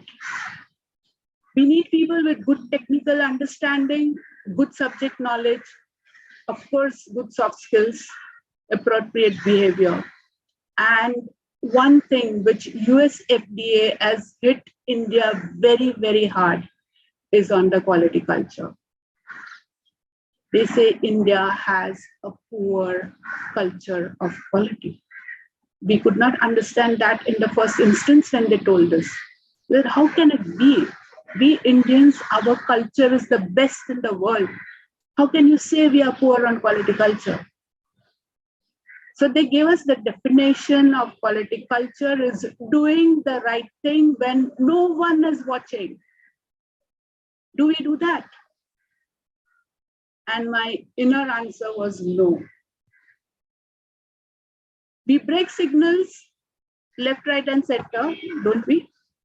But if there is a police standing there, we stop. If there is a police standing beyond the signal, we stop. But they say in their country, the culture is such that even at midnight, if there is no car on the signal, no pedestrian crossing the road, still if there is a red signal, one single car will also stop.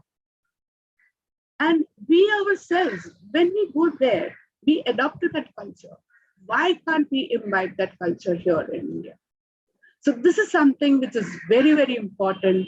Build in a culture of quality, and that does not just mean doing right thing when no one is watching. They also hit us very hard on two additional aspects is good documentation practices, on which once again we are very poor.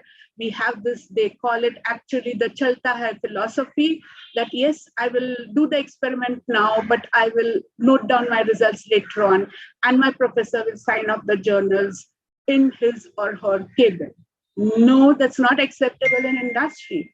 If I'm making a batch now, I have to enter the batch record or the batch sheet at that very moment, sign it off, get the supervisor to sign off there and then, date it, put the time. This is how batch records need to be maintained. They have to be contiguous with the process. This culture needs to come in. Why? Because they say that in pharma, if it is not documented, it is not done. Why?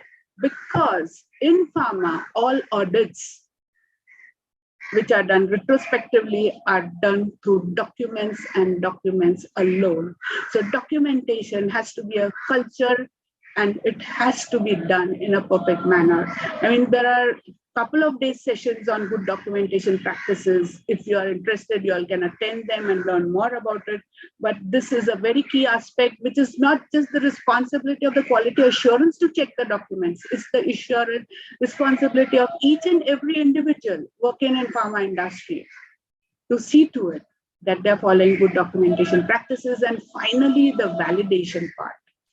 Validation is so important in our industry that any data which is generated out of a non-validated equipment, a non-validated process, a non-validated software, a non-validated computer is not acceptable. FDA has rejected batches after batches of a finished product because the process that was being used for the manufacturer was not in a state of validation. This is what it entails. So 3 things, culture of quality, good documentation practices, and validation are really very important. So students, just see to it that this gets imbibed into your mind and you work towards those if you are looking at entering pharma industry. We talk of innovation. I have seen innovation not being allowed to patent because the documentation for that innovation was not in order. What happened? You're just doing research. Yes, but the moment that idea strikes you, you think it's innovative, write it down on that day, sign it and date it and get one more person to countersign it. That's how you can claim priority on your innovation. Otherwise, someone can take it from you. This is how important even documentation is, not just in industry, but even in academics when you are looking at innovation. So I would not want to bore you with many more of these things. So thank you very much for having me over to talk to you all today. And the best way I think to move forward is to have a very good industry academia connect. Anytime you want me to come and share on any of these topics, please feel free, or you can get in touch with me. My email IDs and contact numbers are available with your professors. So once again, thank you very much for this opportunity to share my thoughts today. And I wish all of you all the very best. It's a big, big achievement that you all have made in the past 3 years. The programs that we saw are nothing less than D.Y. Patil's School of Pharmacy has also got talent. We have India's Got Talent programs. So you do have talent with you. And the variety of initiatives that you all have taken up, amazing, amazing. So thank you very much. I really enjoyed the evening. Thank you. Thank you, ma'am. Thank you for your kind words and a lot of guidance we received from you. And we invite you to please come physically as and when time permits to you to guide our students on the various topics. Thanks a lot. Sure. I hope I did not bore you. No, certainly not. Certainly not. Thank you. Thank you. Thank you so much, ma'am, for your positive and motivational thoughts. Over to you, Akanksha. Thank you, ma'am, and thank you, Shruti, for introducing our guests. Now, I would like to seek permission from our dignitaries and principal sir for starting our prize distribution ceremony and congratulate all the winners. I request Mr. Ashraf Kasmani and Ms. Rene Lobo to proceed with the prize distribution ceremony.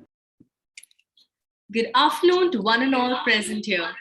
I, Rene Lobo, and my colleague, Mr. Ashraf Kasmani, are here on behalf of D.Y. Patil University School of Pharmacy to lead you all through today's prize distribution ceremony.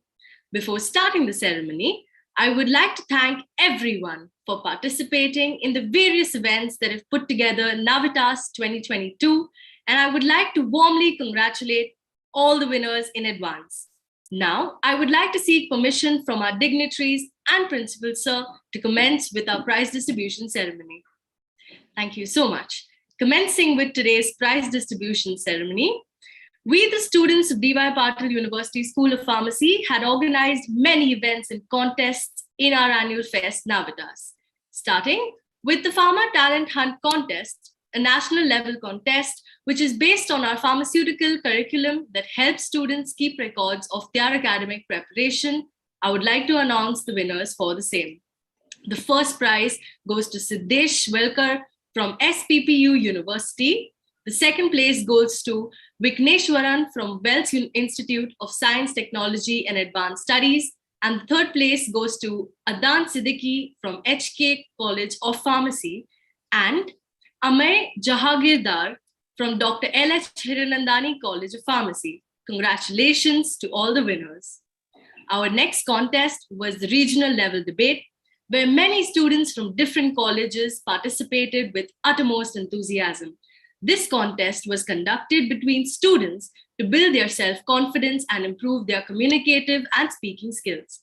The first prize goes to Team SPPSTM, Mr. Dhruv Gupta and Ms. Meher Kaur Dagal. The second place goes to Team United, D.Y. Patil University School of Pharmacy, Ms. Tushara Satur and Ms. Nigar Sheikh. And the third prize goes to Ms. Noma Vinchu and Ms. Eman Memon.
Is there any problem, it seems? Can we have the PVD back, please?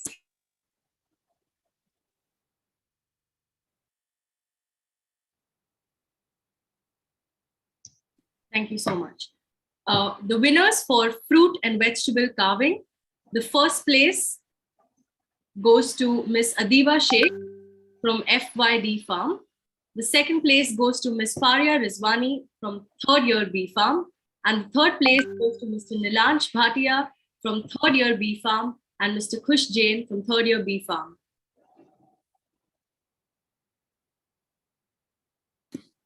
For Mehendi, the first prize goes to Miss Divya Gupta from second year D Farm.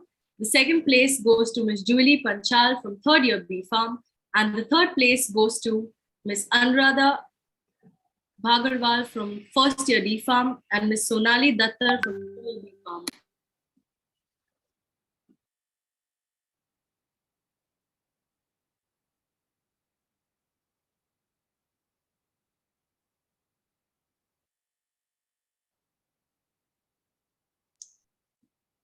If there are problems at her end, someone to take it further. I request Ashraf to please continue with the prize distribution ceremony. Yeah. For Mehendi, the first prize goes to Miss Divya Gupta from second year D Farm. The second prize goes to Miss Julie Padwal from third year B Farm. And the third prize goes to Miss Rosaline Bingamal from first year D Farm and Miss Sonali Dattar from third year B Farm. Now coming to the other competitions, for Dress Like M, the first prize goes to Mr. Khush Jain from third year B Farm and Mr. Kaustubh Wadekar from first year B Farm. The second prize goes to Miss Sakshi More from first year B Farm and the third prize goes to Miss Sunita Chaudhary from first year D Farm. For Hello Artist, the first prize goes to Miss Julie Padwal from third year B Farm. The second prize goes to Miss Julie Thakre from first year B Farm. And the third prize goes to Mr. Prasad Sarvade from third year B Farm. For Stepo Beat, the first prize goes to Miss Shridi Dhonde from first year B Farm. The second prize goes to Mr. Praful from second year B Farm. And the third prize goes to Miss Julie Thakre from first year B Farm. For Wait What, the first prize goes to Miss Nidhi Shinje from first year B Farm. The second prize goes to Miss Krishna Mehta from first year B Farm. And the third prize goes to Miss Pranjal Lodha from first year B Farm. The winners for Ultimate Battle Contest are: the first prize goes to Mr. Vikas Chaurasia from third year B Farm. The second prize goes to Mr. Harsh Yadav from third year B Farm. And the third prize goes to Mr. Roshan Jha from first year B Farm. For Elixir of Energy of Freedom, the first prize goes to Miss Komal Gupta from third year B Farm. The second prize goes to Miss Vaishnavi Dhavatkar from third year B Farm. And the third prize goes to Miss Himanshi Chorotia from third year B Farm.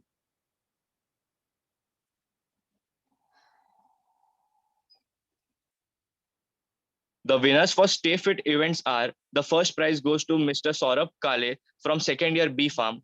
The second prize goes to Mr. Roshan Jha from first year D Farm. And the third prize goes to Mr. Omkar Vadvane from first year D Farm.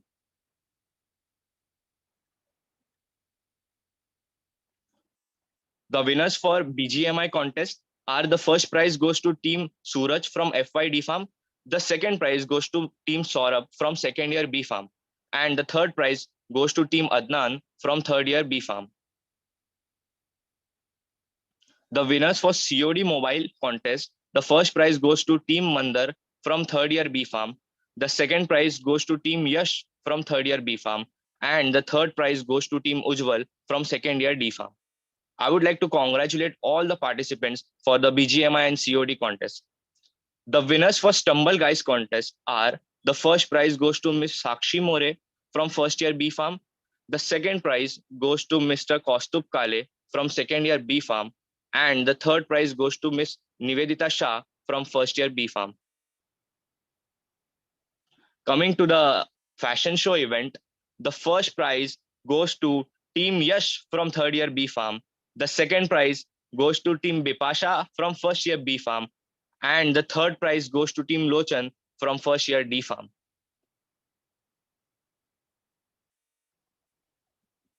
For treasure hunt, the first prize goes to Team DYTH-02 from FYB Farm, and the team members are Sahif Kanekar, Ritu Vashilkar, Snehal Bhere, and Bhagyashi Yadav.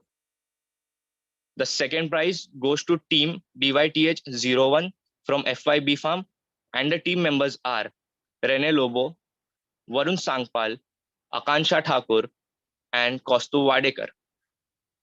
And the third prize goes to Team DYTH-05 from first year B Farm, and the team members are Miss Pranjal Lodha, Mariam Dalvi, Bhagyashi Jain, and Aditi Hor. The winners for Carom competition, the Carom doubles girls, the first prize goes to Miss Tushara Satur and Miss Sharvari from second year B Farm. The second prize goes to Miss Vaishnavi and Miss Priya from third year B Farm, and the third prize goes to Miss Gauri and Miss Jyoti from second year D Farm. For Carom doubles boys, the first prize goes to Mr. Atharva and Mr. Pranav from second year B Farm. The second prize goes to Mr. Siraj and Mr. Sohail from first year D Farm. The third prize goes to Mr. Royal and Mr. Omkar from first year B Farm. The winners for chess competition girls, the first prize goes to Miss Tushara Satur from second year B Farm. The second prize goes to Miss Aarti Mishra from first year B Farm. And the third prize goes to Miss Priya Islam from third year B Farm. Chess competition boys, the first prize goes to Mr. Anjaneya from first year D Farm. The second prize goes to Mr. Atharva from second year B Farm, and the third prize goes to Mr. Jayesh from third year B Farm.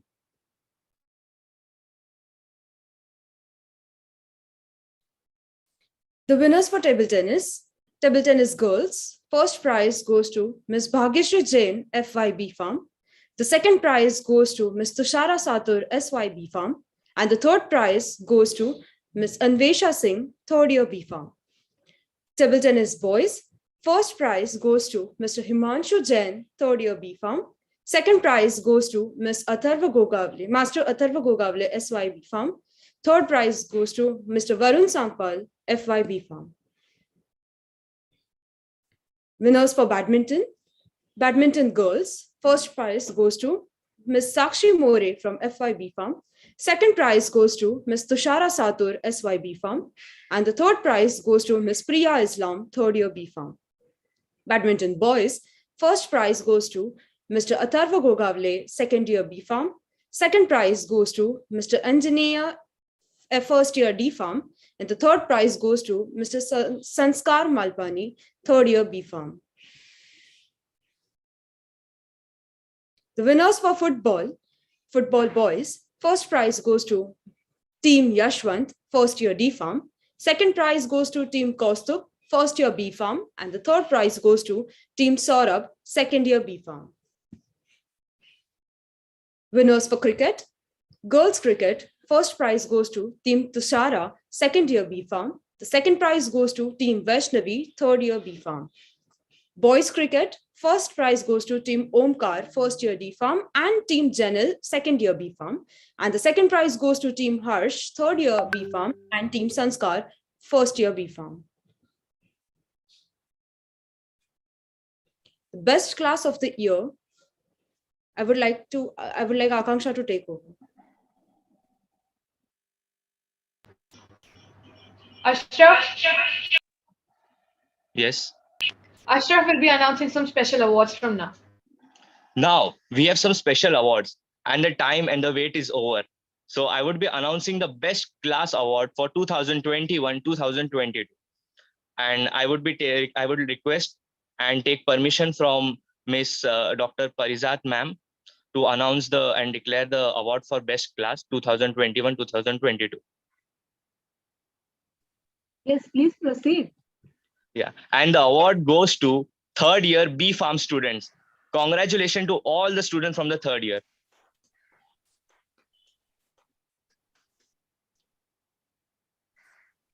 We also have one more award for the best performer of the student council. And I would like to request and take permission from Dr. Anuradha Majumdar ma'am to declare the award for the best performer of the student council. The best performer of the student council goes to Mr. Yash Kamble, TYB Farm. Congratulations, Yash.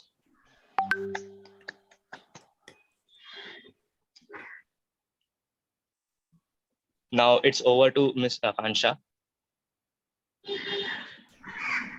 Thank you, Ashraf, and thank you, Shridhi.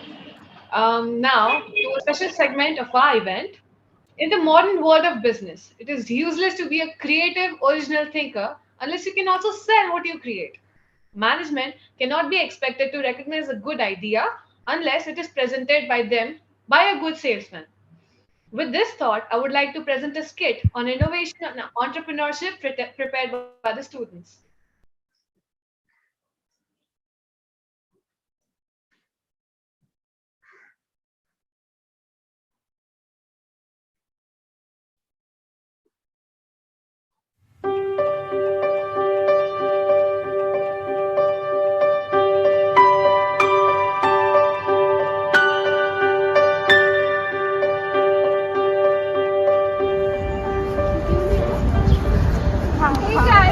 Hi, how are you? I'm good, but leave all that. I need your help first. Why? What's the matter?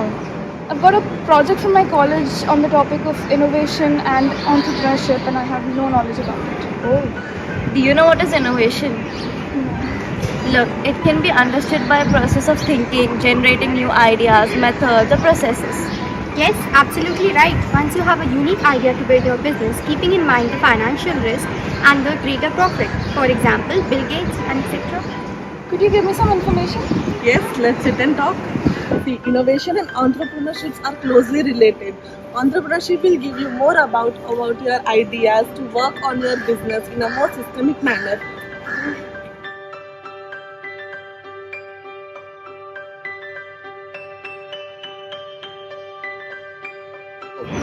Let us tell you a story about one of the greatest Indian entrepreneurs, Murli K. Divi, the founder of Divi Laboratories in Hyderabad.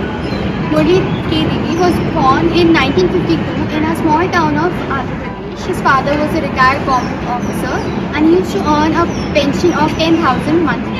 He used to manage his expenses by keeping in mind all his 13 children, including Murli. He was also average in studies.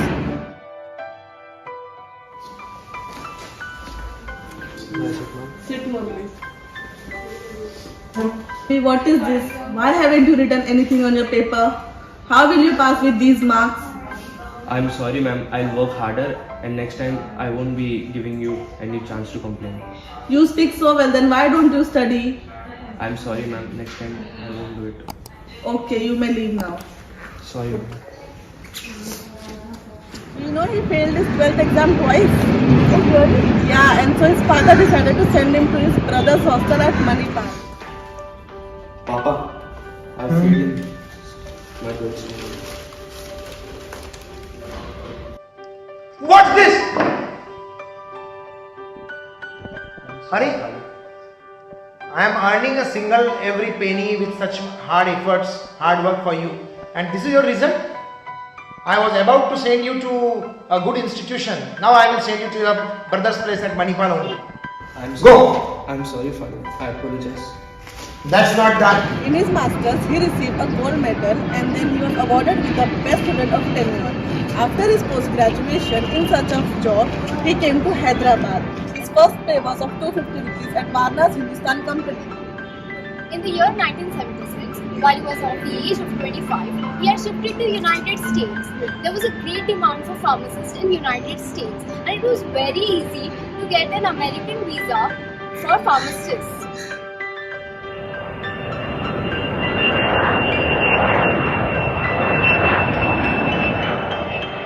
His American journey started between 1976 to 1977.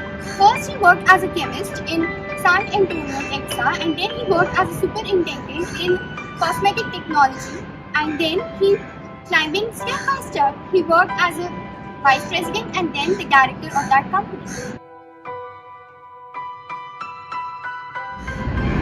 Okay, you know what? We have more information to give you. Let's go somewhere else instead. Tell me more about him. Yeah, so he worked really hard to earn a salary of $65,000 a year. He also worked in different companies of USA like Trinity Chemical, Five Chemical, and he worked in different countries like New Jersey, New York, West Virginia. But then he soon turned homesick, so he returned back to India. Do you all know a fact that he went to USA with just $7 in his hand, and while returning, his salary grown up to $65,000 a year? How? He is truly an inspiration. Yes, of course, he's our favorites as well. He came to India with $40,000 and had no plans for the future.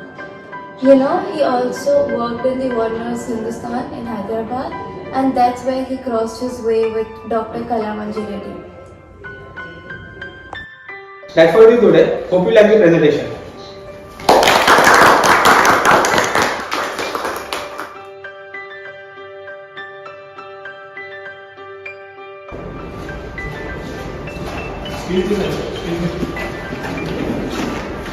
Oh, hi, Dr. Murli. Hi, Dr. Reddy. How are you? I'm fine. You wanted to meet her that day? Yeah. We will meet at evening at 6 p.m. at my office. Okay. Okay, thank you.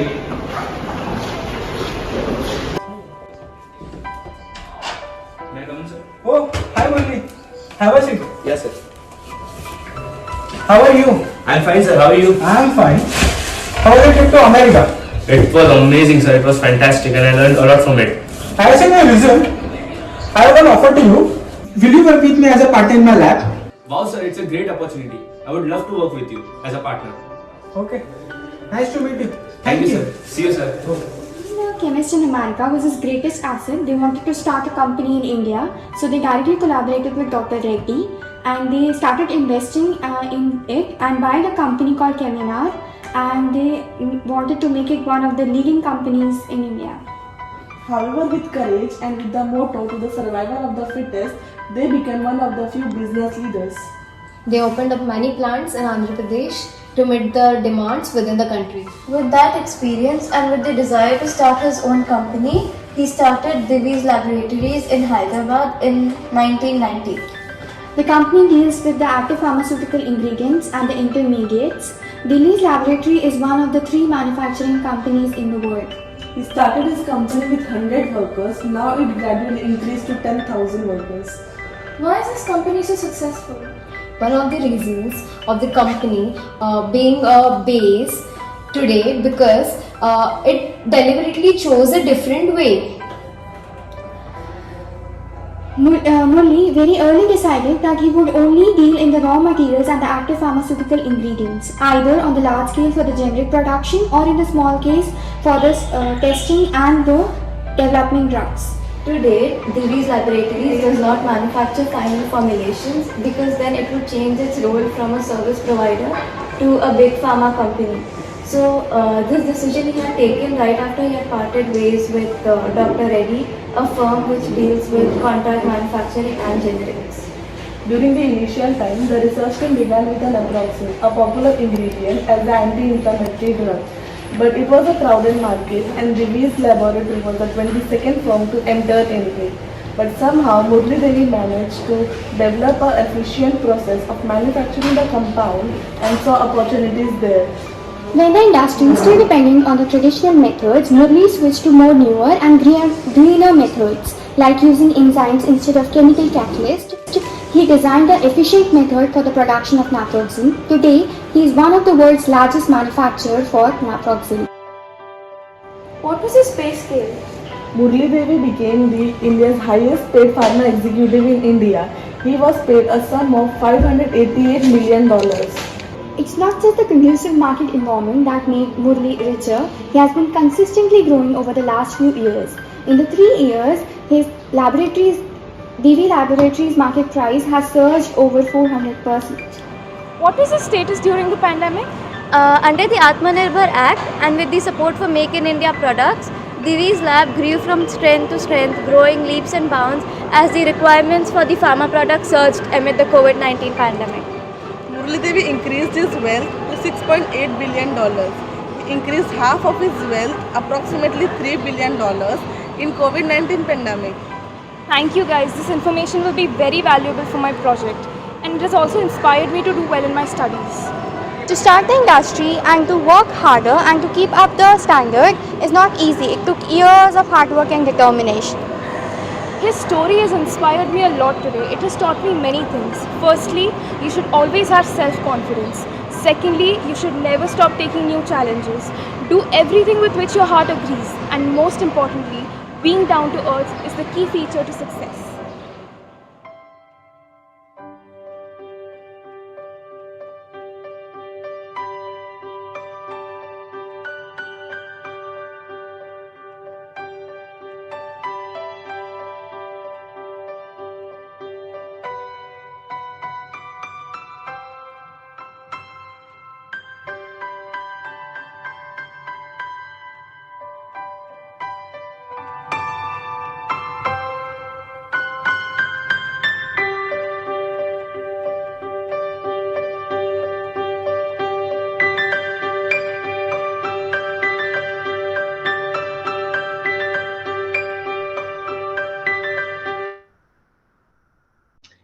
Thank you to all the students who worked together to put forward such a meaningful and amazing act.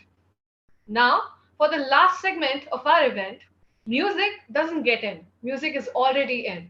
Music simply uncovers what is there, what makes you feel emotions that you didn't necessarily know you had inside you, and runs along, waking them all up, a rebirth of sorts. Now, for the last segment of the annual day event, we have something pleasant in store for you, a live concert. So, let's begin this musical journey with Harsh, Anand, and Siddhi, who are going to sing live because when the bass drops, the magic begins.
नाही दिलं म्हणजे.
अब कौन सा? Yes, Kush.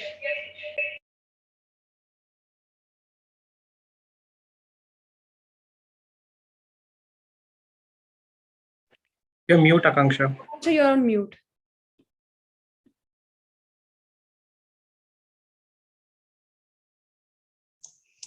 Akanksha, you are still mute. You need to unmute yourself, Akanksha. You're on mute. Hello. Yeah, quickly. Okay. So, this was truly a refreshing and mind-blowing performance. It was a really good work. Congratulations to all of you who performed so well. Now, as we proceed towards the end of our great occasion, I would like to welcome our General Secretary of our college, Mr. Khush Jain, to propose this vote of thanks. Thank you, Akanksha. Good evening to one and all. It's my great honor and privilege to propose vote of thanks on this memorable occasion. Let me first of all start by giving glory to the Almighty God for making today's occasion a great success. First and foremost, I thank our guest of honor, Dr. Anuradha ma'am and Chief Guest Dr. Parizad ma'am for your guiding and kind words. We are even grateful to our management and principal, Professor Dr. Rakesh Somani sir, for his words of encouragement and proactiveness. His words has always encouraged us. I thank him for all the facilities, kindness, hospitality, and continued support that he has always provided to us.